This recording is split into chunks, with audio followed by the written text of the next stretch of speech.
나는 30년 동안 가족을 지켰다고 믿었어.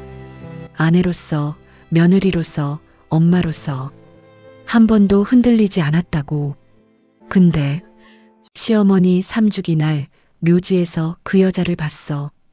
그리고 아이 둘이 묘비에 손을 얹고 말하더라. 할머니, 우리 왔어요. 그 순간 내 세상이 멈췄어. 그 아이들 얼굴, 내 남편을 그대로 닮았더라고. 아니, 어렸을 때의 내 아들을 닮았어. 여자는 울면서 무릎을 꿇었어. 죄송해요. 15년 동안 저도 사랑받는 줄 알았어요. 집에 와서 남편의 오래된 휴대폰을 켰어. 거기엔 내가 평생 듣지 못한 말들이 수백 통 적혀 있었어. 사랑해. 기다려줘. 내가 꼭 책임질게. 그 말들. 나는 단 한 번도 못 들었는데. 그리고 시어머니가 남긴 편지. 내 손이 떨렸어. 선영아, 너도 그 여자도 피해자다. 남자 하나 때문에 서로를 미워하지 마라. 너희 둘은 같은 편이다. 그 편지를 읽고 나서야 내 마음이 무너졌어. 그리고 다시 일어났어. 왜냐면 알게 됐거든. 우릴 아프게 한 건 서로가 아니라 그 남자였다는 걸. 그리고 지금 나는 말할 수 있어. 이 이야기는 배신의 이야기가 아니라 무너진 여자 둘이 서로를 끌어안고 일어선 이야기라고. 끝까지 들어봐. 이건 복수도 불륜도 심파도 아니야. 이건 우리가 살아남는 이야기야. 당신이 잠시 머물러준 이 시간이 이 이야기에게는 숨이 됩니다. 와주셔서 고맙습니다. 오늘 당신의 하루가 조금은 덜 버겁길 바랍니다. 마음이 조금이라도 움직였다면 구독과 좋아요로 작은 손길을 건네주세요. 그럼 이야기를 시작하겠습니다. 새벽 4시 이선영의 하루는 언제나 이렇게 시작됐습니다. 부엌불을 켜고 냉장고 문을 열고 오늘 준비할 제사 음식 재료들을 하나씩 꺼내 놓았습니다. 시어머니 박현주 여사 3주기. 벌써 3년이라는 시간이 흘렀지만 선영에게는 어제 일처럼 생생했습니다. 어머님, 도마 위에 물을 올려놓고 칼을 들었지만 손이 잘 움직이지 않았습니다. 지난 3년간, 아니 남편이 세상을 떠난 5년 전부터 계속된 공허함이 또다시 가슴을 짓눌렀습니다. 선영은 62세였습니다. 30년을 이 집 며느리로 살았고 한 번도 시어머니께 불효한 적이 없었습니다. 아침마다 문안 인사를 드리고 좋아하시는 음식을 해드리고 아프시면 밤새 간호했습니다. 선영아, 너 같은 며느리를 둬서 내가 전생에 나라를 구했나 봐. 시어머니는 늘 그렇게 말씀하셨습니다. 그 말이 선영에게는 유일한 위로였습니다. 남편 박민수는 차갑고 무뚝뚝한 사람이었으니까요. 30년 결혼 생활 동안 남편에게 사랑한다는 말을 들어본 적이 없었습니다. 명절이면 시댁 식구들과 식탁에 둘러앉아도 남편은 선영을 거들떠보지도 않았습니다. 그저 밥을 먹고 TV를 보고 잠자리에 들 뿐이었습니다. 그래도 바람 피우지 않고 매달 생활비 꼬박꼬박 주고 그 정도면 괜찮은 남편 아니겠어? 선영은 늘 스스로를 그렇게 다독였습니다. 친구들 중에는 남편이 술 마시고 와서 행패 부리는 사람도 있고 노름하는 사람도 있었으니까요. 그런 것에 비하면 민수는 나쁘지 않은 남편이었습니다. 아니, 그렇다고 믿고 싶었습니다. 칼을 움직여 물을 썰기 시작했습니다. 도독도독. 칼소리만이 고요한 새벽을 깼습니다. 정말이지 5년이 지났는데도 이렇게 외롭다니. 남편이 뇌졸중으로 쓰러진 건 5년 전 어느 가을날이었습니다. 출장에서 돌아오던 길에 갑자기 쓰러져 그대로. 병원에 도착했을 때는 이미 늦었습니다. 장례식을 치르는 내내 선영은 울지 않았습니다. 아니, 울 수가 없었습니다. 슬픔보다는 당황스러움이 더 컸으니까요. 30년을 함께 살았는데 왜 이렇게 허전한 걸까? 왜 눈물이 안 나오는 걸까? 그때 유일하게 선영을 위로해 준 사람이 시어머니였습니다. 선영아, 울지 마. 민수가 널 사랑했어. 표현을 못했을 뿐이야. 시어머니는 선영의 손을 꼭 잡으며 그렇게 말씀하셨습니다. 선영은 그제야 눈물을 흘렸습니다. 사랑받지 못했다는 서러움에 남편이 떠나고 2년 후 시어머니마저 세상을 떠났습니다. 그날 이후 선영은 정말로 혼자가 되었습니다. 아들 지우는 결혼해서 분가했고 이 넓은 집에 선영 혼자만 남았습니다. 무나물을 묻히고 전을 부치고 나무를 볶았습니다. 손은 계속 움직였지만 마음은 텅 비어 있었습니다. 오전 9시 제사 음식을 보자기에 싸서 차에 실었습니다. 묘지까지는 차로 40분 거리. 혼자 운전해서 가는 길 라디오에서 흘러나오는 트로트 노래가 왠지 구슬프게 들렸습니다. 나도 한 번쯤 사랑받고 싶었는데. 선영은 고개를 저었습니다. 이런 생각하면 안 되는데. 어머님 묘지에 가는 길에 이런 생각을 하다니. 묘지에 도착하자 가을 오후의 햇살이 따사롭게 내리쬐고 있었습니다. 바람에 나뭇잎들이 바스락거리는 소리가 들렸습니다. 선영은 시어머니와 남편이 나란히 묻힌 묘 앞에 음식을 펼쳐놓았습니다. 정성스럽게 준비한 음식들. 무나물, 고사리, 도라지, 전, 과일. 무릎을 꿇고 절을 올렸습니다. 1번, 2번, 3번. 어머님 3주기입니다.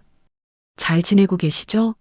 저는 그럭저럭 잘 지내고 있어요. 말을 하다가 목이 메었습니다. 근데 어머님 정말 외로워요. 이제 저 혼자예요. 지훈이는 자기 가정 꾸려서 바쁘고 저는 매일매일 이렇게 혼자. 눈물이 주르륵 흘러내렸습니다. 누가 보는 것도 아닌데 어차피 여긴 조용한 묘지인데 울어도 괜찮았습니다. 어머님이 계실 때가 제일 좋았어요. 제 말 들어주는 사람이 어머님뿐이었거든요. 민수 씨는 저한테 관심도 없었잖아요. 혼잣말처럼 중얼거리며 눈물을 닦았습니다. 그리고 다시 절을 올리려는데 저 멀리서 누군가 걸어오고 있었습니다. 젊은 여자였습니다.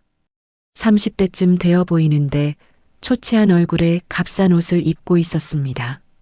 그리고 그 여자의 양손에는 2명의 남자아이가 매달려 있었습니다. 쌍둥이였습니다. 똑같이 생긴 10살쯤 되어 보이는 남자아이 2.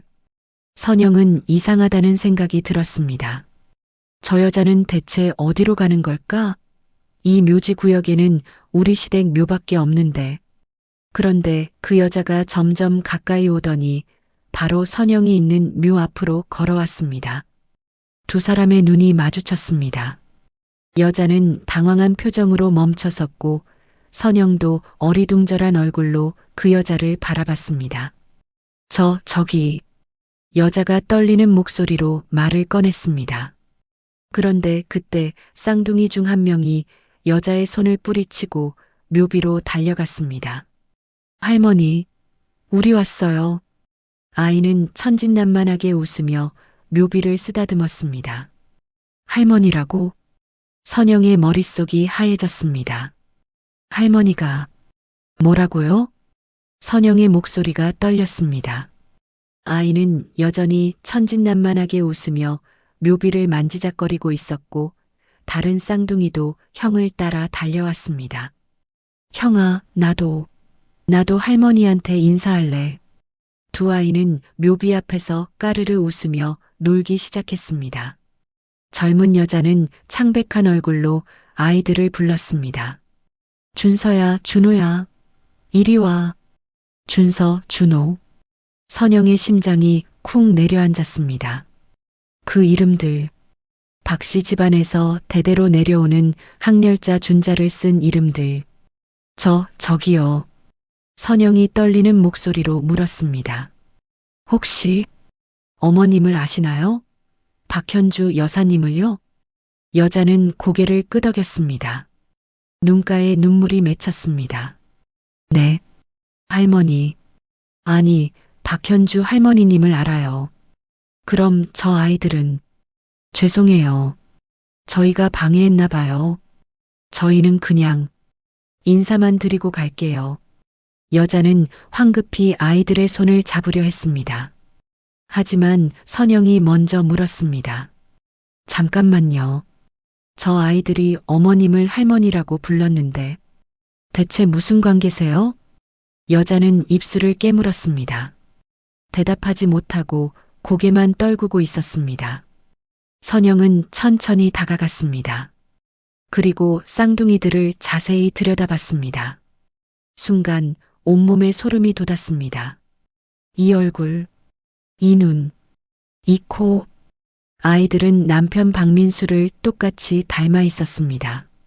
아니, 어렸을 적 남편의 사진과 너무나 똑같았습니다. 설마, 선영의 다리에 힘이 풀렸습니다.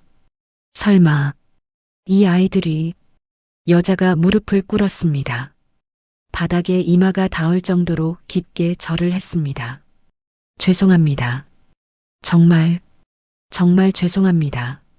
대체 뭐가 죄송하다는 거예요? 당신 누구예요? 이 아이들은 누구고? 선영의 목소리가 높아졌습니다. 하지만 동시에 벌써 알고 있었습니다. 알고 싶지 않았지만 이미 알아버렸습니다. 여자가 고개를 들었습니다. 눈물범벅이 된 얼굴로 말했습니다. 제 이름은 윤지예요. 그리고 이 아이들은 박민수 씨 아들들이에요. 세상이 빙글빙글 돌았습니다. 선영은 그 자리에 주저앉았습니다. 아무 말도 나오지 않았습니다. 엄마, 저 아줌마 왜 울어? 준서가 지혜를 걱정스럽게 바라봤습니다. 괜찮아.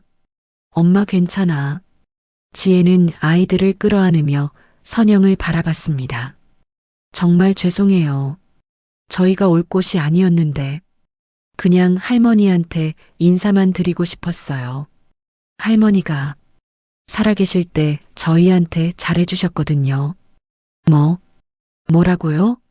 선영의 목소리가 갈라졌습니다. 어머님이 당신들을 알고 계셨다고요? 지혜는 고개를 끄덕였습니다. 네. 할머니는 저희 집에 가끔 오셨어요. 아이들한테 용돈도 주시고 밥도 사주시고. 선영의 머릿속이 하얘졌습니다. 어머님이 이 사실을 알고 계셨다고? 온몸이 떨렸습니다. 분노인지 배신감인지 슬픔인지 알 수 없었습니다. 언제부터 이랬던 거예요? 15년 전부터요. 제가 민수 씨를 만난 게. 그만. 선영이 소리쳤습니다. 그만해요. 더 이상 듣고 싶지 않아요. 아이들이 겁에 질려 엄마 뒤로 숨었습니다. 선영은 비틀거리며 일어났습니다. 차에 두고 온 핸드백을 집어들고 묘지를 벗어나려 했습니다. 저기요. 지혜가 뒤에서 불렀지만 선영은 돌아보지 않았습니다. 돌아보면 또 무너질 것 같았습니다. 차에 올라타 시동을 걸었습니다. 손이 너무 떨려서 핸들을 제대로 잡을 수가 없었습니다. 백미러로 뒤를 보니 지혜가 두 아이의 손을 잡고 묘비 앞에서 절을 하고 있었습니다. 15년 동안 선영은 핸들에 이마를 기댔습니다. 내가 바보였구나. 30년 동안 한결같이 며느리 노릇했는데 남편은 밖에서 다른 여자랑. 어머님도 알고 계셨는데. 눈물이 쏟아졌습니다. 그것도 한참을. 집으로 돌아오는 길 선영은 아무 기억도 나지 않았습니다. 어떻게 운전했는지, 어떻게 집까지 왔는지. 현관문을 열고 들어서자 텅 빈 집이 더욱 쓸쓸하게 느껴졌습니다. 거실벽에 걸린 가족 사진이 눈에 들어왔습니다. 결혼 30주년 기념으로 찍은 사진. 선영과 민수, 그리고 아들 지훈. 행복한 가족이라고 생각했는데 선영은 소파에 주저앉았습니다. 정말이지, 나만 몰랐던 거야? 어머님도 알고, 남편은 당연히 알고, 나만 바보처럼 모르고 살았던 거야? 분노가 치밀어 올랐습니다. 하지만 그 분노를 어디에 쏟아야 할지 몰랐습니다. 남편은 이미 죽었고, 어머님도 돌아가셨고, 그 여자, 윤지혜, 분명 그 여자가 남편을 유혹했을 것입니다. 그렇지 않고서야. 하지만 이상했습니다. 그 여자의 얼굴에서 본 것은 교활함이 아니라 두려움이었으니까요. 초췌한 얼굴, 값싼 옷, 그리고 무릎 꿇고 사과하던 모습. 아니야. 상관없어. 어쨌든 내 남편을 빼앗아간 여자야. 선영은 고개를 저었습니다. 그날 밤 선영은 한숨도 자지 못했습니다. 천장을 바라보며 계속 생각했습니다. 15년. 쌍둥이가 10살이니까 아이들을 임신했을 때부터 치면 약 11년. 남편이 죽기 전까지 계속 결혼 19년 차에 바람을 폈다는 거네. 그때 뭐가 문제였을까? 내가 뭘 잘못했을까? 아니야. 내 잘못이 아니야. 남편이 잘못한 거야. 하지만 마음 한편에서는 계속 물었습니다. 혹시 내가 부족했던 걸까? 예쁘지 않았던 걸까? 사랑스럽지 않았던 걸까? 눈물이 또 흘렀습니다. 새벽 5시 선영은 침대에서 일어났습니다. 더 이상 누워 있을 수 없었습니다. 부엌으로 가서 물을 한 잔 마셨습니다. 그리고 결심했습니다. 알아봐야 해. 정확히 뭐가 어떻게 된 건지. 선영은 남편의 서재로 갔습니다. 5년 동안 한 번도 정리하지 않았던 곳. 남편의 흔적이 그대로 남아있는 곳. 책장을 열고 서랍을 열고 하나하나 뒤지기 시작했습니다. 그리고 오래된 휴대폰 하나를 발견했습니다. 서랍 깊숙한 곳에 숨겨져 있던 휴대폰. 손이 떨렸습니다. 이걸 열어봐도 될까? 하지만 선영은 충전기를 꽂았습니다. 진실을 알아야 했습니다. 화면이 켜지자 잠금이 풀렸습니다. 비밀번호조차 걸려있지 않았습니다. 문자함을 열었습니다. 그리고 그곳에는 윤지혜와 주고받은 수백 통의 문자가 있었습니다. 선영의 손가락이 떨렸습니다. 하지만 멈출 수 없었습니다. 문자를 하나하나 읽어내려갔습니다. 15년 전 문자. 지혜야, 오늘 만나서 정말 행복했어. 너를 만난 게 내 인생 최고의 행운이야. 오빠, 저도요. 오빠 생각에 일이 손에 안 잡혀요. 미안해. 내가 처지가 이래서 당당하게 만날 수 없어서. 괜찮아요. 오빠가 절 만나주는 것만으로도 전 행복해요. 선영의 가슴이 찢어지는 것 같았습니다. 당당하게 만날 수 없다고? 그러면서 만났다는 거야? 계속 스크롤을 내렸습니다. 12년 전 문자. 오빠, 저 임신한 것 같아요. 뭐라고? 정말? 네. 병원 갔다 왔어요. 쌍둥이래요. 지혜야, 미안해. 내가 책임질게. 오빠, 전 괜찮아요. 이 아기들 키울 수 있어요. 그냥 가끔 오빠만 봐주면 돼요. 고마워. 정말 고마워. 내가 꼭 보상할게. 선영은 휴대폰을 바닥에 내던지고 싶었습니다. 하지만 참았습니다. 더 봐야 했습니다. 끝까지 봐야 했습니다. 10년 전 문자. 오빠, 애들이 오빠 닮아서 너무 예뻐요. 사진 보내드릴게요. 첨부된 사진을 열었습니다. 갓 태어난 쌍둥이 사진. 정말로 민수를 빼닮았습니다. 8년 전 문자. 오빠, 이번 달 생활비가 좀 부족해요. 준서가 아파서 병원비가. 알았어. 내일 보내줄게. 얼마 필요해? 50만 원만. 미안해요. 미안할 것 없어. 내 아이들인데. 선영은 눈물을 닦으며 계속 읽었습니다. 6년 전 문자. 지혜야, 우리 어머니가 너희들 본 것 같아. 네. 어떻게요? 오늘 어머니가 나한테 물어보시더라. 민수야, 내가 밖에 여자 있냐? 고. 어떻게요? 저 때문에. 괜찮아. 내가 잘 말씀드릴게. 걱정하지 마. 오빠 미안해요. 제가 조심할게요. 선영은 화면을 통해 남편의 목소리가 들리는 것만 같았습니다. 그 무뚝뚝한 목소리. 하지만 그 여자에게는 이렇게 다정했구나. 나한테는 한 번도 이렇게 다정하게 말한 적이 없었는데 가슴이 너무 아팠습니다. 5년 전 문자 마이너스 남편이 사망하기 한 달 전. 지혜야, 미안해. 요즘 집에서 문제가 좀 있어서. 괜찮아요, 오빠. 바쁘시죠? 아니야. 다음 주에 꼭 보자. 애들한테 장난감 사줘야지. 오빠 사랑해요. 나도. 조금만 기다려줘. 내가 꼭 너희를 책임질게. 이게 마지막 문자였습니다. 그 다음 주 남편은 출장 가던 길에 쓰러졌고 그대로 세상을 떠났습니다.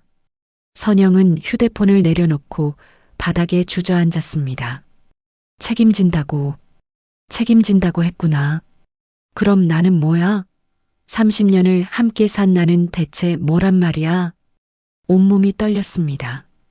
분노와 슬픔과 배신감이 한꺼번에 밀려왔습니다.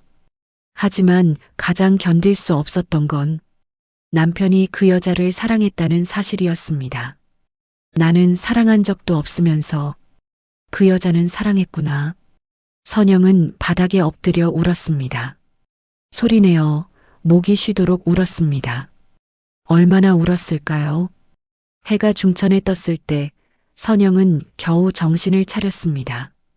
세면대로 가서 얼굴을 씻었습니다. 거울에 비친 얼굴은 처참했습니다. 퉁퉁 부은 눈, 핏기 없는 얼굴. 이러고 있을 수 없어.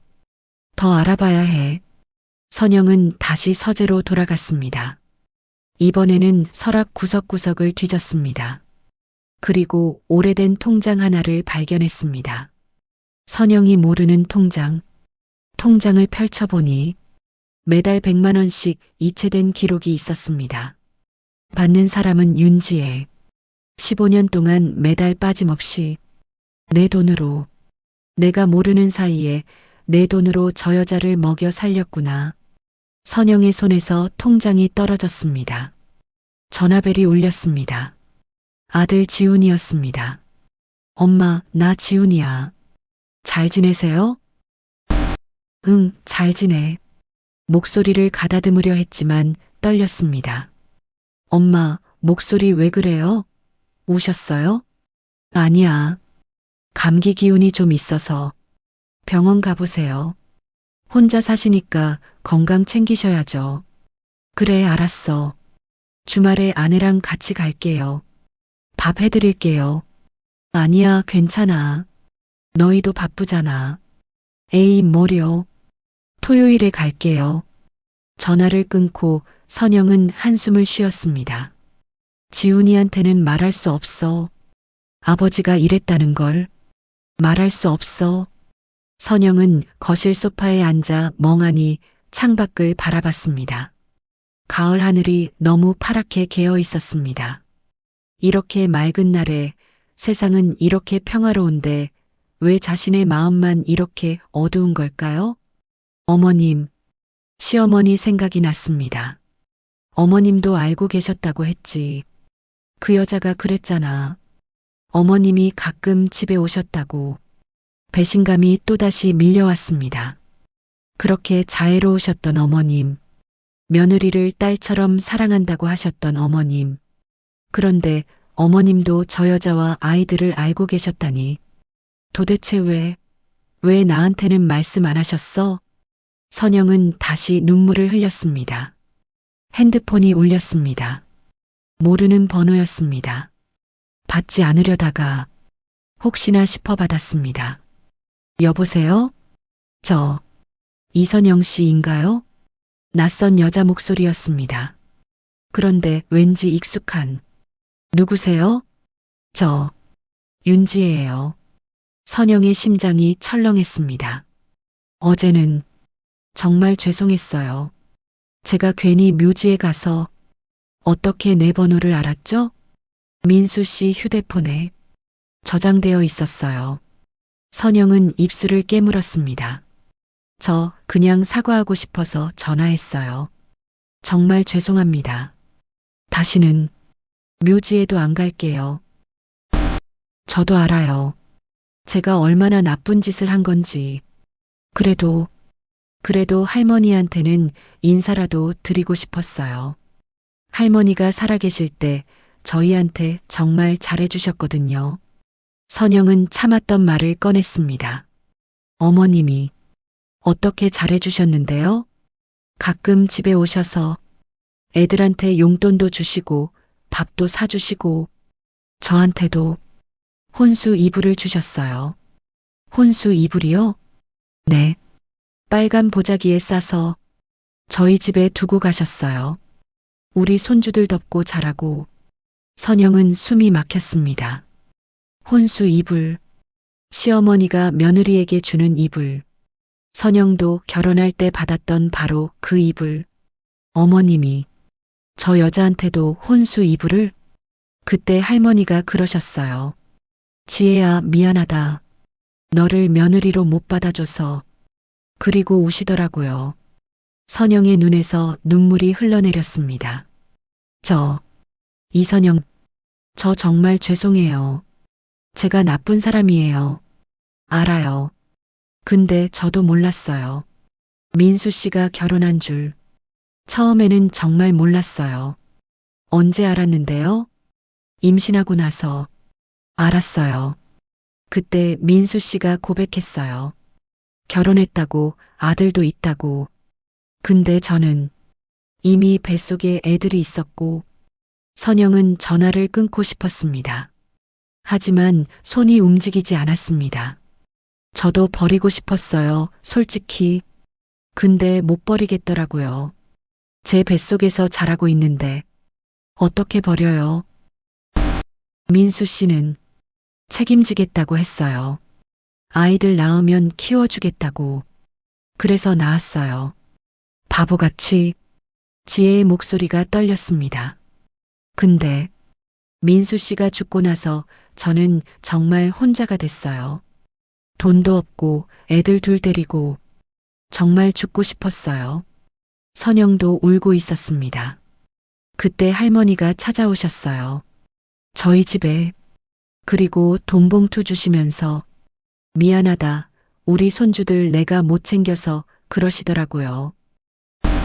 할머니 돌아가시고 나서 저는 정말 아무도 없어졌어요. 애들이랑 셋이서 그냥 하루하루 버티는 거예요. 선영은 더 이상 참을 수 없었습니다. 그만해요. 더 이상 듣고 싶지 않아요. 죄송합니다. 정말 끊을게요. 선영은 전화를 끊었습니다. 그리고 소파에 털썩 주저앉아 얼굴을 감쌌습니다. 대체 누구를 미워해야 하는 거야? 남편? 그 여자? 어머님? 아니면 나 자신? 답이 없었습니다. 사흘 동안 선영은 집 밖으로 나가지 않았습니다. 밥도 제대로 먹지 않았고 잠도 거의 자지 못했습니다. 그저 소파에 앉아 멍하니 시간을 보냈습니다. 남편의 휴대폰을 몇 번이고 다시 열어봤습니다. 그 문자들을, 사진들을, 통화 기록들을 15년 동안 매달 100만 원씩 총 1억 8천만 원. 계산이 저절로 되었습니다. 우리 부부 돈으로 저 여자를 먹여 살렸구나. 분노가 치밀었지만 동시에 공허함도 밀려왔습니다. 나는 대체 뭐였던 걸까? 30년이라는 시간은 뭐였던 걸까? 핸드폰이 또 울렸습니다. 친구 명숙이었습니다. 선영아, 너 왜 전화 안 받아? 무슨 일 있어? 아니, 괜찮아. 목소리 왜 그래? 아파? 응, 좀. 지금 간다. 집에 있지? 명수가 괜찮아. 안 와도 돼. 닥치고 있어. 30분 후에 도착할게. 명숙은 선영의 고등학교 동창이었습니다. 40년 지기 친구. 세상에서 가장 믿을 수 있는 사람. 30분 후 초인종이 울렸습니다. 명숙이 문을 열고 들어오더니 선영을 보고 깜짝 놀랐습니다. 야, 너 뭐야? 완전 귀신 같은데? 선영의 얼굴은 창백했고 머리는 헝클어져 있었고 눈은 퉁퉁 부어 있었습니다. 무슨 일이야? 병원 가봤어? 명숙이 선영의 이마에 손을 대봤습니다. 열은 없네. 대체 무슨 일인데? 선영은 아무 말도 하지 못하고 그저 눈물만 흘렸습니다. 명숙은 선영을 소파에 앉히고 부엌에 가서 물을 한 잔 가져왔습니다. 자, 마셔. 그리고 천천히 이야기해봐. 뭐가 문제야? 선영은 한참을 망설이다가 결국 모든 것을 털어놨습니다. 묘지에서 만난 젊은 여자와 쌍둥이, 남편의 휴대폰에서 발견한 문자들, 15년간의 이중생활, 시어머니도 알고 있었다는 사실, 모든 것을 명숙은 말없이 듣고 있었습니다. 그리고 선영이 이야기를 다 끝냈을 때 한숨을 길게 쉬었습니다. 그 개자식? 응? 박민수 그 새끼? 죽어서 다행이야. 살아있었으면 내가 죽였을 거야. 명숙의 표정이 일그러졌습니다. 15년 동안 이중생활을? 그것도 너한테 한마디 말도 없이? 응. 아니, 진짜 남자들은 다 똑같아. 다 똑같다고. 명숙은 분노에 차서 소리쳤습니다. 근데 그 여자는 뭐래? 전화로 사과했어. 자기도 처음에는 남편이 결혼한 줄 몰랐대. 임신하고 나서 알았대. 그래도 알았으면 헤어졌어야지. 왜 나? 그것도 물어봤는데 이미 뱃속에 있었대. 못 버리겠더래. 명숙은 한참을 생각하다가 조심스럽게 물었습니다. 선영아, 근데 너 그 여자 미워? 당연하지. 내 남편을 빼앗아간 여자인데. 근데 표정은 왜 그래? 뭐? 너 지금 화난 표정보다는 슬픈 표정이야. 선영은 입술을 깨물었습니다. 명숙이 선영의 손을 잡았습니다. 선영아, 솔직하게 말해봐. 민수 그 사람, 너한테 잘했어? 뭐? 30년 결혼 생활 동안 너한테 사랑한다고 말한 적 있어? 안아준 적 있어? 데이트한 적 있어? 선영은 대답할 수 없었습니다. 없었지? 한 번도 없었지? 응. 그럼 너도 알고 있었던 거야. 그 사람이 널 사랑하지 않는다는 걸. 선영의 눈에서 눈물이 또 흘러내렸습니다.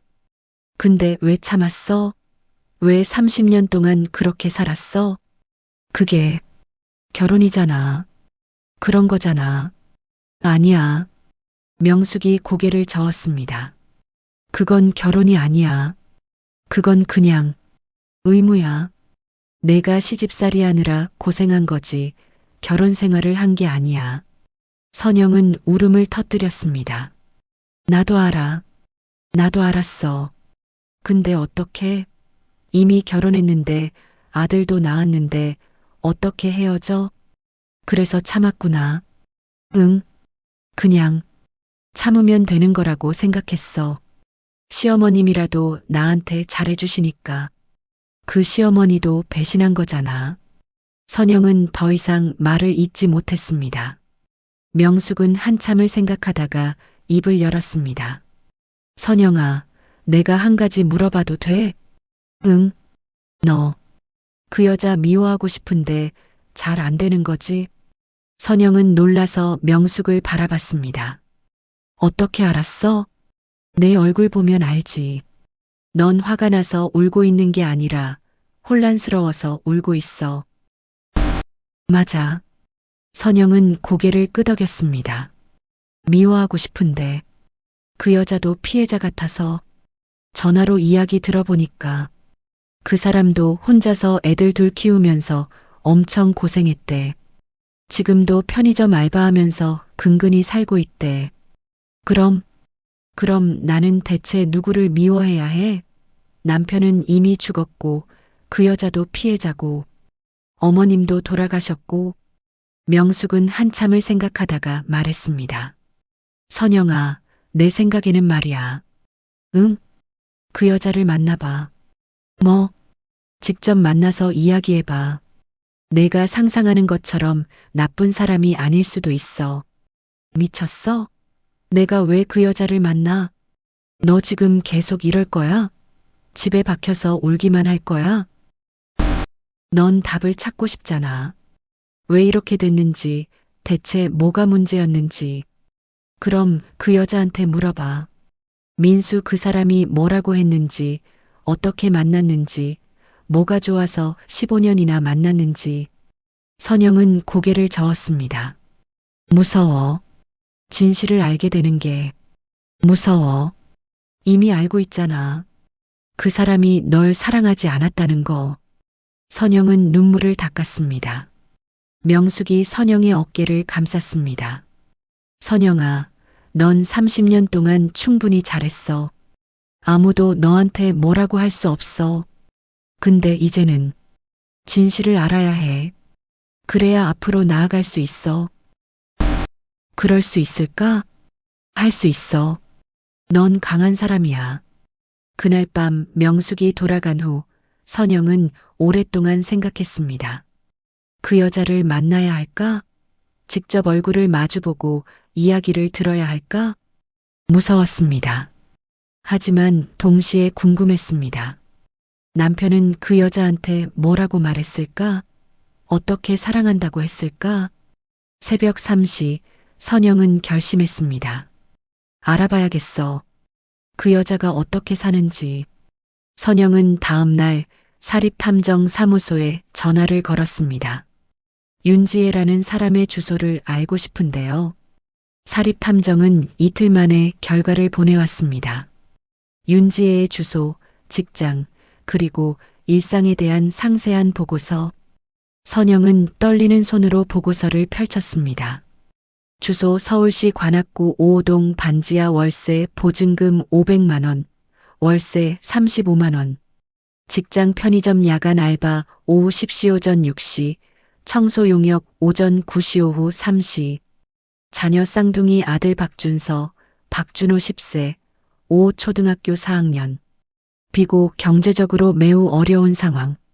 아이들 급식비도 밀린 상태. 사진도 몇 장 첨부되어 있었습니다. 편의점에서 일하는 지혜의 모습, 초췌한 얼굴, 지친 눈빛, 청소 용역 업체 유니폼을 입고 걸레질하는 모습, 쌍둥이의 손을 잡고 학교에 데려다 주는 모습. 선영의 가슴이 아팠습니다. 이렇게 힘들게 살고 있었구나. 보고서를 덮고 선영은 차를 몰고 그 주소로 향했습니다. 반지하 월세집은 생각보다 더 초라했습니다. 낡은 건물, 습기 찬 계단, 곰팡이 냄새. 선영은 차 안에서 그 집을 바라봤습니다. 오후 4시쯤 지혜가 쌍둥이의 손을 잡고 집으로 돌아왔습니다. 학원 대신 집으로 바로 온 것 같았습니다.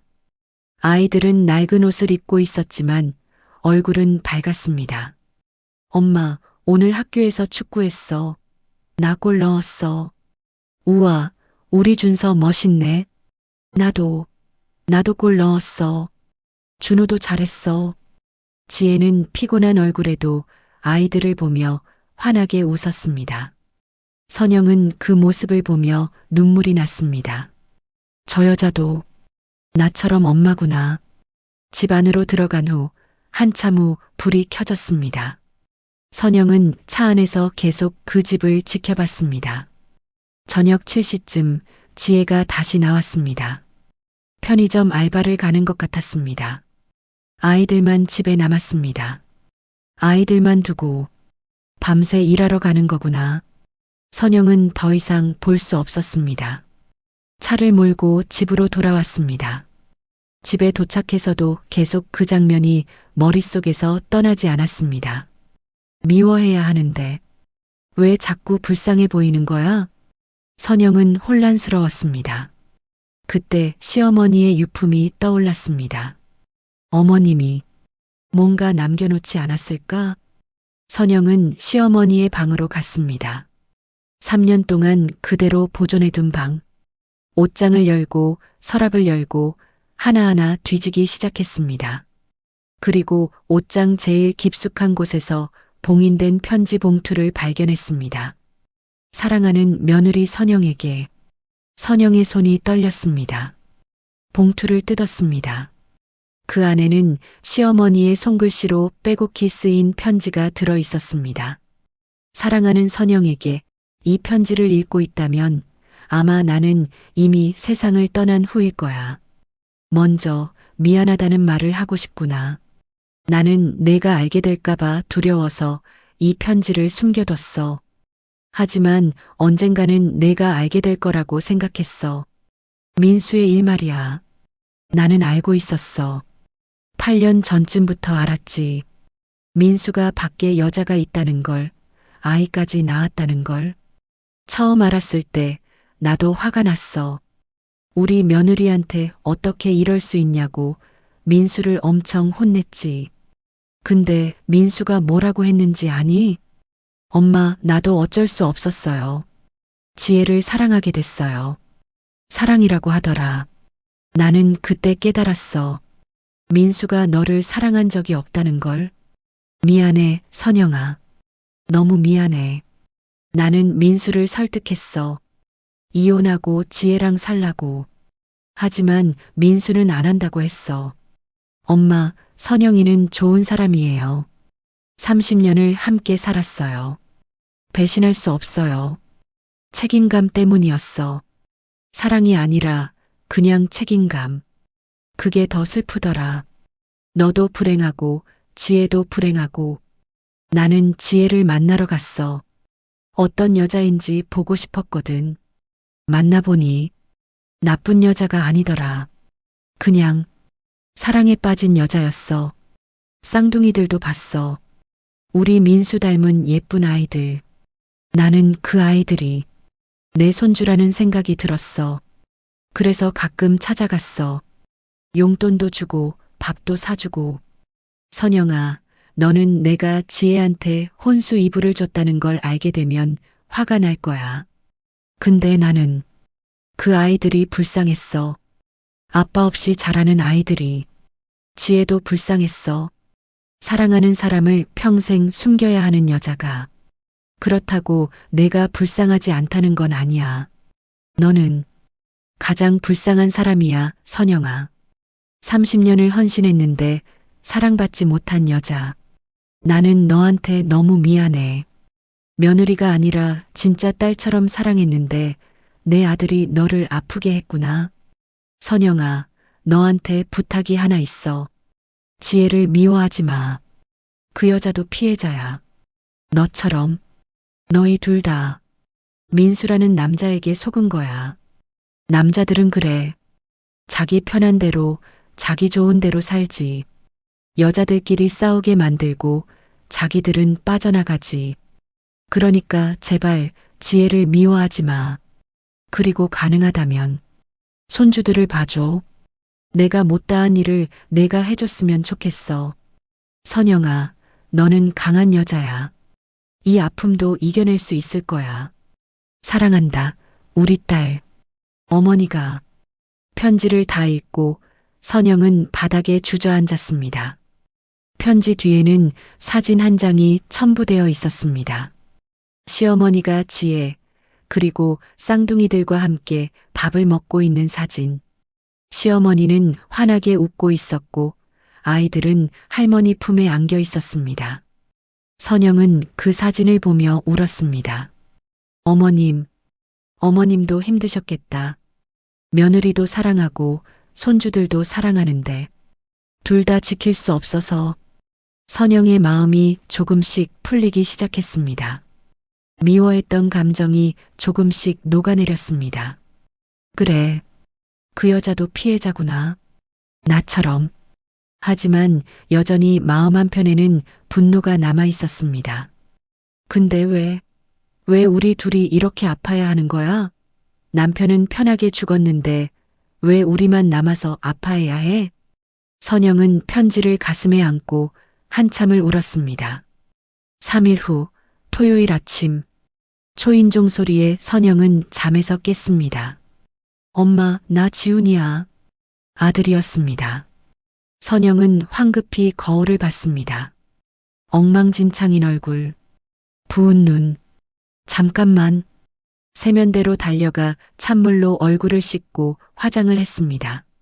문을 열자 아들 지훈과 며느리 수진이 서 있었습니다. 엄마, 우리 왔어요. 어서 와라. 엄마, 얼굴 왜 이래요? 많이 피곤해 보이는데. 아니야, 괜찮아. 그냥 감기 기운이 좀 있어서. 병원 가보셨어요? 응, 약 먹고 있어. 거짓말이었습니다. 수진이 부엌으로 가서 요리를 시작했고 지우는 거실에서 엄마와 이야기를 나눴습니다. 엄마, 요즘 혼자 계시니까 많이 외로우시죠? 아니야. 괜찮아. 우리 집에 와서 같이 사실래요? 방도 있는데. 아니야. 나는 여기가 편해. 지우는 엄마의 얼굴을 자세히 들여다봤습니다. 엄마, 뭔가 숨기는 거 있죠? 무슨 소리야? 얼굴에 다 써 있어요. 무슨 일 있어요? 선영은 고개를 저었습니다. 아무것도 없어. 그냥 가을 타서 그래. 지우는 의심스러운 표정이었지만 더 이상 묻지 않았습니다. 점심을 먹고 수진이 설거지를 하는 동안 지우는 화장실에 갔습니다. 그러다가 아버지 서재 문이 열려 있는 것을 발견했습니다. 엄마가 아버지 서재를 열어뒀네. 평소에는 항상 잠겨 있었는데 지우는 안으로 들어갔습니다. 그리고 책상 위에 펼쳐져 있는 것들을 봤습니다. 오래된 휴대폰, 통장, 그리고 편지. 지우는 휴대폰을 집어들었습니다. 화면이 켜져 있었습니다. 문자함이 열려 있었고 윤지혜라는 이름이 보였습니다. 지우는 문자를 읽기 시작했습니다. 1개, 2개, 3개. 얼굴이 점점 굳어갔습니다. 통장도 펼쳐봤습니다. 매달 100만 원씩 이체된 기록. 편지도 읽었습니다. 할머니가 쓴 편지. 지훈의 손이 떨렸습니다. 아버지가 바람을 피웠다고? 지훈은 거실로 달려나왔습니다. 엄마. 선영이 놀라서 지훈을 바라봤습니다. 왜 그래? 이게 대체 무슨 일이에요? 지훈의 손에는 휴대폰과 편지가 들려 있었습니다. 선영의 얼굴이 하얗게 질렸습니다. 지훈아, 아버지가 바람을 피웠어요? 15년 동안? 아이까지 낳았어요? 수진도 놀라서 나왔습니다. 여보, 무슨 일이에요?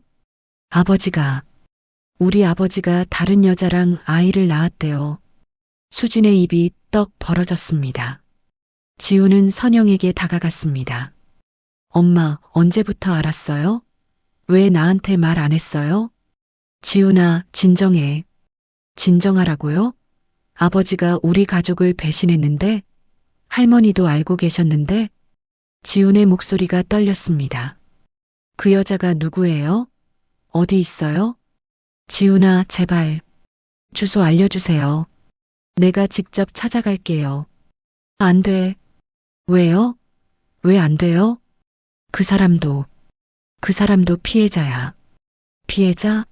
우리 가족 파괴한 게 피해자예요? 지우는 편지를 다시 읽었습니다. 그리고 주소가 적힌 사립탐정 보고서를 발견했습니다. 여기 있네. 주소. 지훈아, 제발. 선영이 지훈의 팔을 잡았지만 지훈은 뿌리쳤습니다. 엄마, 죄송해요. 근데 저는 확인해야겠어요. 지훈은 현관문을 박차고 나갔습니다. 지훈아. 선영도 급히 따라 나갔습니다. 30분 후 지훈의 차는 관악구의 그 반지하 주택 앞에 멈춰섰습니다. 선영도 뒤따라왔습니다. 지우는 차에서 내려 그 집 문을 쾅쾅 두들겼습니다. 누구세요? 안에서 여자 목소리가 들렸습니다. 문이 열렸습니다. 윤지혜였습니다. 지혜는 지훈을 보고 깜짝 놀랐습니다. 누구세요? 박민수 아들 박지훈입니다. 지혜의 얼굴이 하얗게 질렸습니다. 저는 우리 아버지랑 15년 동안 바람 피운 거 맞죠? 죄송합니다. 지훈의 목소리가 높아졌습니다. 우리 가족 파괴한 거 알아요? 우리 엄마가 얼마나 힘들어하는지 알아요? 정말 죄송해요. 지혜는 무릎을 꿇었습니다. 제발 아이들만은. 그때 안에서 쌍둥이가 나왔습니다. 엄마, 무슨 일이에요? 지우는 아이들을 봤습니다. 그 순간 숨이 멎었습니다. 아이들은 아버지를 똑같이 닮아 있었습니다. 아니, 어렸을 때 자신의 모습과도 똑같았습니다. 이 아이들이 죄송해요. 정말 죄송해요. 지혜는 아이들을 뒤로 감쌌습니다. 지우는 주먹을 쥐었습니다. 분노와 혼란이 뒤섞였습니다. 어떻게 이럴 수가 있어요? 죄송합니다. 제가 나쁜 사람이에요. 근데 제발 아이들만은. 그때 선영이 도착했습니다. 지훈아. 선영은 숨을 헐떡이며 달려왔습니다. 엄마. 지훈의 눈에서 눈물이 흘러내렸습니다. 왜 이런 일이 우리한테 생긴 거예요? 우리가 뭘 잘못했어요? 선영은 아들을 껴안았습니다. 미안해. 엄마가 미안해. 엄마 잘못이 아니에요. 아버지 잘못이죠. 지혜는 바닥에 엎드려 울고 있었고 쌍둥이들은 겁에 질려 엄마 뒤에 숨어 있었습니다. 선영은 지혜를 바라봤습니다. 그리고 쌍둥이들을 바라봤습니다. 아이들의 눈에서 눈물이 주르륵 흘러내렸습니다. 선영의 가슴이 찢어지는 것 같았습니다. 이 아이들도 잘못이 없는데. 그날 밤 선영은 지혜에게 문자를 보냈습니다. 내일 오후 2시 박현주 여사 묘지에서 만나요. 지혜는 금방 답장을 보냈습니다. 네, 꼭 가겠습니다. 다음 날 오후 2시 선영은 시어머니 묘 앞에 먼저 도착해 있었습니다. 조금 후 지혜가 나타났습니다. 혼자였습니다. 아이들은 학교에 있었습니다. 두 여자는 묘비를 사이에 두고 마주 앉았습니다. 한참 동안 아무도 말을 하지 않았습니다. 바람이 불어와 나뭇잎을 흔들었습니다. 선영이 먼저 입을 열었습니다. 어머님 편지 읽었어요. 네. 어머님이 당신한테 혼수 이불을 줬다고요? 죄송해요.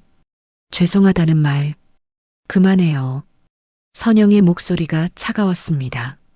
저도 질렸어요. 그 말. 지혜는 고개를 숙였습니다. 우리 남편 박민수가 당신한테 뭐라고 했어요? 예. 사랑한다고 했어요? 지혜는 대답할 수 없었습니다. 대답해요. 듣고 싶어요.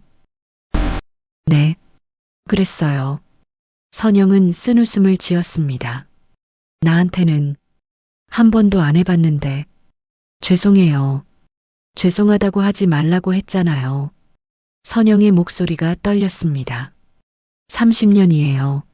30년을 함께 살았는데 사랑한다는 말을 단 한 번도 못 들어봤어요. 지혜의 눈에서 눈물이 흘러내렸습니다. 근데 당신은 들었겠네요. 많이 들었겠네요. 선영님, 이선영이에요. 이름도 제대로 불러요. 이선영 씨, 저도 행복하지 않았어요. 뭐라고요? 지혜가 고개를 들었습니다. 저도 15년 동안 한 번도 행복하지 않았어요.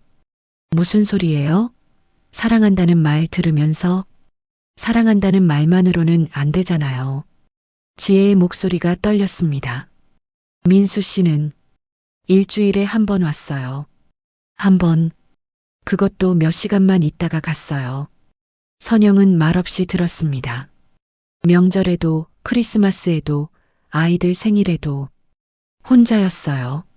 민수 씨는 이선영 씨 곁에 있었으니까요. 아이들이 아빠라고 부르면 민수 씨는 손가락을 입에 대고 조용히 하라고 했어요. 이웃들이 들으면 안 된다고 지혜는 눈물을 훔쳤습니다. 저는 숨어 사는 여자였어요. 15년 동안 사람들한테 아이 아빠가 누구냐고 물어보면 거짓말했어요. 죽었다고, 이혼했다고. 선영의 가슴이 아팠습니다. 저도 이선영 씨한테 미안해요. 정말로. 근데 저도 피해자예요. 피해자? 네. 민수 씨는 우리 둘 다 속였어요. 지혜는 선영을 똑바로 바라봤습니다. 이선영 씨한테는 아내라고 하면서 저한테는 사랑한다고 했어요. 근데 실제로는 둘 다 아니었던 것 같아요. 선영은 아무 말도 할 수 없었습니다. 민수 씨는 그냥 편한 대로 산 거예요. 아내도 버리기 싫고 저도 버리기 싫으니까. 그래서 둘 다 붙잡고 산 거죠. 우리 둘 다 이용당한 거예요. 선영의 눈에서 눈물이 흘러내렸습니다. 민수 씨가 죽고 나서 저는 돈도 없고 아이들 둘 데리고 정말 죽고 싶었어요. 지혜의 목소리가 갈라졌습니다. 편의점 알바하고 청소 일하고 밤에는 애들만 집에 두고 나가요. 10살짜리 애들만 집에 두고 얼마나 무서웠겠어요? 선영은 가슴이 찢어지는 것 같았습니다. 할머니가, 박현주 할머니가 돌아가시고 나서는 정말 아무도 없었어요. 저희한테 잘해주는 사람이 할머니뿐이었거든요. 지혜는 묘비를 쓰다듬었습니다. 할머니는 저한테 며느리라고 불러주셨어요. 비록 종이에 이름을 올리지는 못했지만 할머니한테는 며느리라고. 선영은 시어머니 편지가 떠올랐습니다. 지혜야, 미안하다. 너를 며느리로 못 받아줘서. 이선영 씨. 지혜가 선영을 바라봤습니다. 저 미워하시는 거 알아요. 미워해야죠. 당연해요. 근데 한 가지만 알아주세요. 뭔데요? 저도 이선영 씨처럼 아팠어요. 다른 방식으로, 다른 이유로. 근데 똑같이 아팠어요. 선영은 지혜의 손을 바라봤습니다. 거친 손, 청소일과 설거지로 갈라진 손. 그 손은 자신의 손과 비슷했습니다. 미워하고 싶었는데 선영의 목소리가 떨렸습니다. 당신도 피해자더라고요. 지혜는 고개를 들었습니다. 우리 둘 다 같은 남자한테 속은 거예요. 선영은 손가락으로 눈물을 닦았습니다. 민수 씨는 우리 둘 다 사랑하지 않았어요. 그냥 편한 대로 산 거죠. 네. 두 여자는 서로를 바라봤습니다. 선영은 보따리를 꺼냈습니다. 이거 제가 결혼할 때 받은 혼수 이불이에요. 빨간 보자기에 쌓인 이불. 당신도 똑같은 거 받았죠? 지혜는 고개를 끄덕였습니다. 네. 똑같은 거 할머니가 주셨어요. 어머님은. 선영은 묘비를 바라봤습니다. 우리 둘 다 며느리라고 생각하셨나 봐요. 네. 선영은 지혜에게 이불을 내밀었습니다. 이거 당신이 가지세요. 네. 왜요? 당신이 더 필요할 것 같아서요. 이선영 씨. 그리고 선영은 가방에서 통장을 꺼냈습니다. 이거 민수가 당신한테 보낸 돈이 들어있던 통장이에요. 제 명의로 되어 있더라고요. 그러니까 원래 제 돈이에요. 선영은 통장을 지혜 손에 쥐어주었습니다. 근데 당신이 가지세요. 아이들 키워야 하잖아요. 이선영 씨. 저는 받아요. 이건 동정이 아니에요. 선영의 눈빛이 단호했습니다. 이건 어머님이 하고 싶었던 일이에요. 손주들 챙기는 거. 지혜는 통장을 받아들고 울음을 터뜨렸습니다. 감사합니다. 정말 감사합니다. 선영도 울었습니다. 두 여자는 묘비 앞에서 함께 울었습니다. 그리고 오랜 침묵 후 선영이 말했습니다. 우리 친구하면 안 될까요? 네. 지혜는 놀라서 선영을 바라봤습니다. 우리 둘 다 같은 남자한테 속았잖아요. 그럼 우리가 편을 만들어야죠. 이선영 씨, 남자들은 우리를 경쟁시켰지만 선영은 지혜의 손을 잡았습니다. 우리는 이제 편이에요. 지혜는 선영의 손을 꼭 잡았습니다. 두 여자는 그렇게 손을 잡고 한참을 울었습니다. 바람이 불어왔습니다. 마치 시어머니가 미소 짓는 것처럼 6개월이 흘렀습니다. 선영의 집 거실에는 쌍둥이 준서와 준호가 뛰어다니고 있었습니다. 큰엄마, 이거 봐요. 준서가 그림을 들고 왔습니다. 오, 우리 준서 그림 정말 잘 그렸네. 선영은 환하게 웃으며 아이의 머리를 쓰다듬었습니다. 나도 봐요. 준호도 달려왔습니다. 부엌에서는 지혜가 요리를 하고 있었습니다. 준서야, 준호야, 밥 먹어야지. 네. 아이들은 식탁으로 달려갔습니다. 선영도 식탁에 앉았습니다. 지혜 씨, 이렇게 매번 요리해주면 미안해서 어떡해요. 괜찮아요. 제가 더 감사하죠. 지혜는 밥을 담으며 미소 지었습니다. 지난 6개월 동안 많은 것이 변했습니다. 선영은 지혜에게 제과점 일자리를 소개해 주었습니다. 아는 지인이 운영하는 곳이었습니다. 급여도 편의점보다 훨씬 나았고 야간 근무가 아니었습니다.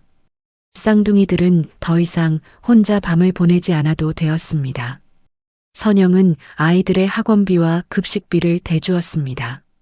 지혜는 처음에는 거절했지만 선영은 단호했습니다. 이건 민수가 해야 할 일이에요. 근데 그 사람이 없으니까 제가 대신하는 거예요. 그렇게 두 여자는 조금씩 가까워졌습니다. 처음에는 한 달에 한 번 묘지에서 만났습니다. 그 다음에는 일주일에 한 번 카페에서 만났습니다. 그리고 이제는 거의 매일 함께 시간을 보냈습니다. 선영의 아들 지우는 처음에는 반대했습니다.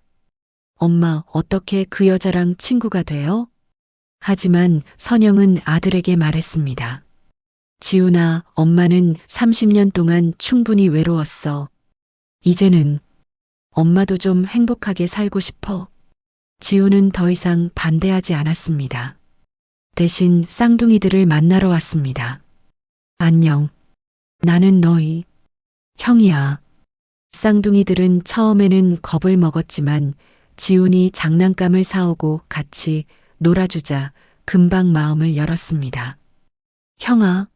형아랑 놀래. 이제 지훈은 주말마다 쌍둥이들을 데리고 공원에 갔습니다. 엄마, 애들 정말 귀엽네요. 아빠 많이 닮았어요. 그러게. 너도 어렸을 때 저랬어. 지훈은 복잡한 표정을 지었습니다. 아버지가 왜 그렇게 사셨을까요? 모르겠어. 아마 당신도 혼란스러웠겠지. 엄마는 화 안 나요? 화? 엄청 났지. 근데 말이야. 선영은 쌍둥이들을 바라봤습니다. 저 애들 보면 화가 좀 풀려. 저 애들은 잘못이 없잖아. 그리고 지혜 씨도 마찬가지야. 그 사람도 피해자였어. 지우는 고개를 끄덕였습니다. 엄마가 행복하시면 저도 좋아요. 오늘은 명절이었습니다. 선영, 지혜, 지훈, 수진 그리고 쌍둥이까지 모두 함께 차례를 지내기로 했습니다. 묘지에 도착하자 아이들이 먼저 달려갔습니다. 할머니, 우리 왔어요. 할아버지도. 선영과 지혜는 함께 제사 음식을 펼쳐놓았습니다. 모두 함께 절을 올렸습니다. 절을 마치고 선영이 묘비 앞에 앉았습니다. 어머님, 저희 이제 가족이에요. 옆에는 지혜가 앉았습니다. 이상하게 들리겠지만 어머님이 연결해 주신 가족이에요. 두 여자는 서로를 바라보며 미소 지었습니다. 민수 씨, 선영이 남편 묘비를 바라봤습니다. 우리 잘 살고 있어요. 당신 없이도. 지혜도 묘비에 손을 댔습니다. 이제는 우리끼리 잘 지낼 거예요. 지훈이 다가왔습니다. 아버지, 저도 동생들 잘 챙길게요. 걱정하지 마세요. 쌍둥이들이 꽃을 놓았습니다. 할아버지, 우리 이제 큰형도 생겼어요. 선영은 하늘을 바라봤습니다. 파란 가을 하늘. 민수 씨, 당신은 우리를 아프게 했어요. 우리 둘 다. 근데 말이에요. 선영은 지혜의 손을 잡았습니다. 우리는 이제 서로를 지켜줄 거예요. 지혜도 선영의 손을 꼭 잡았습니다. 두 여자는 함께 미소 지었습니다. 이선영 씨, 응? 감사해요. 정말로. 나도. 선영은 지혜를 껴안았습니다. 우리 오래오래 친구하자. 네. 아이들이 묘비 주위를 뛰어다니며 웃었습니다. 지훈과 수진도 함께 웃었습니다. 그렇게 이상하지만 따뜻한 가족이 만들어졌습니다. 남자 하나가 만든 상처, 그 상처를 여자들이 함께 치유하며 만든 가족. 선영은 생각했습니다. 30년을 헌신했지만 사랑받지 못했어. 근데 이제는 내가 사랑을 선택할 수 있어. 누구를 가족으로 받아들일지, 누구와 함께 살아갈지. 그건 내가 정하는 거야. 선영은 지혜를 바라봤습니다. 우리는 경쟁자가 아니야. 우리는 같은 편이야. 저녁이 되어 집으로 돌아왔습니다. 모두 함께 밥을 먹었습니다. 웃음소리가 가득한 저녁 식탁. 선영은 이 순간이 꿈만 같았습니다. 6개월 전만 해도 상상도 못했던 풍경. 쌍둥이들이 큰엄마라고 부르고 지혜가 옆에 앉아 있고 지훈이 동생들을 챙겨주고.